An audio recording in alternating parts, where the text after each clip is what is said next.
Good evening. Thank you for joining us. It's always a pleasure. Today, we want to talk about a very important topic known as self forgiveness. You see, abusive people, whether that be the narcissist or the psychopath, they have this extreme level of toxic shame.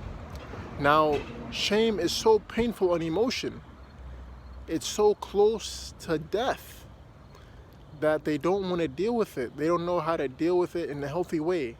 So they have to project it onto me and you. Now, when they project it onto me and you, they've released it. I mean, it's an unlimited supply because they're so toxic. But basically, in their mind, they're trying to release the pain, at least temporarily. So the problem with that is over time, they're just dumping their trash, their poison on you and me, right? Over the months, over the weeks, over the months, over the years. It's just toxic accumulation, bioaccumulation of toxic waste, you know? And so what that does is it erodes our sense of self-esteem, over time. For example, you take the example of they did this. It's pretty interesting, right? Scientific experiments, sometimes they're really messed up, they're unethical, but we learn interesting things. So I can't remember where this was, but it was a scientific experiment. So they had two groups, right? One, so they put a frog inside boiling water. Then the frog jumped out. So some genius said, well, what if we put a frog in water and then slowly heat up the water? Will the frog jump out? So actually, when they tried this, they put the frog in room temperature water. The frog is just hanging out, chilling, making himself at home.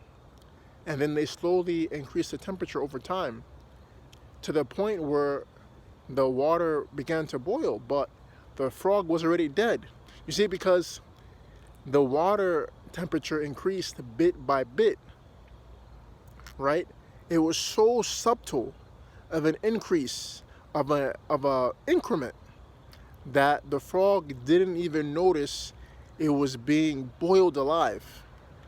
So that's the same situation with, if you compare your self-esteem and your happiness, if you compare your self-esteem and your happiness, use the frog as a metaphor for that.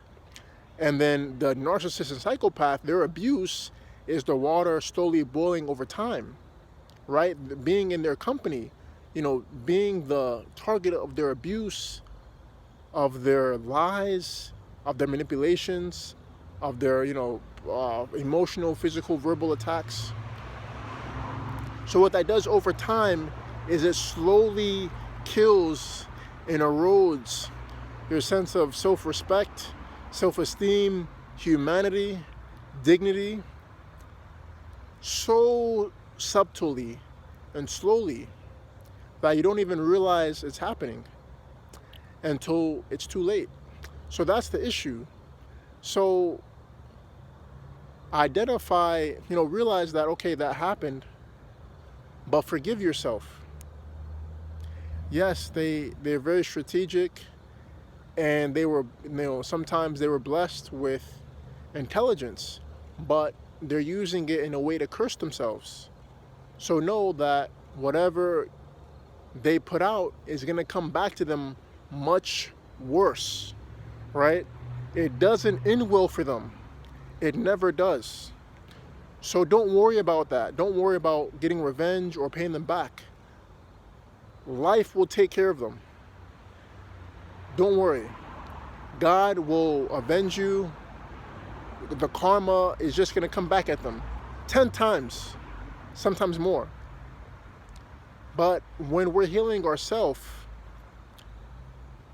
by the grace of God, who's the one that who heals all of us, you see, God is forgiving. He forgives us and He loves us.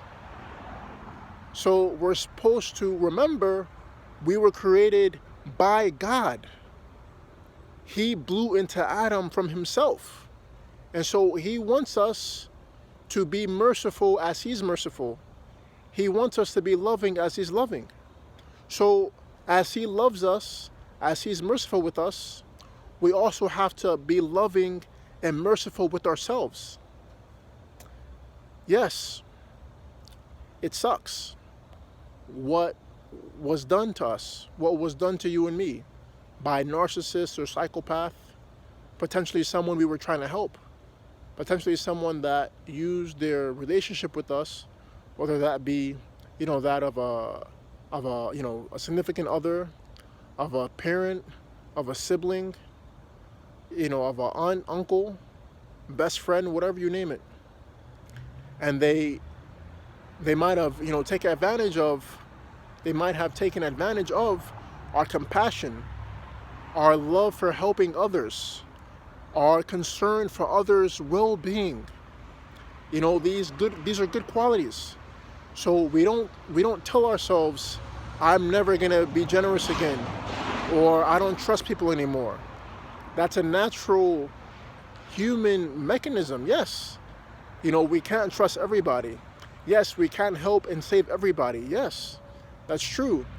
But at the same time, we have to forgive ourselves for making an honest mistake. And yes, even if we saw the red flags, which most of us did, in hindsight, right, we recognize those red flags. And we have to forgive ourselves and know that it's an opportunity to learn and become wiser, right? Yes, this was a weak point. This was a weak point. They exposed a weakness. But on the bright side, we're still alive. So that means we always have the opportunity to fix ourselves, by the grace of God, and become better than yesterday as long as we're still on this earth. So in a way, they did us a favor. They showed us our weakest point. So now we have all these good qualities of compassion, of generosity, of concern for others. Those are very angelic qualities. Those are very beautiful qualities to have. We shouldn't get rid of those qualities, right?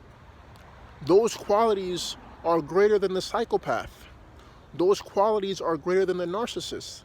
Don't give them that power and make you feel that you have to change completely who you are and discard all of your great qualities that you've been blessed with. No, those are gifts. They are cursed.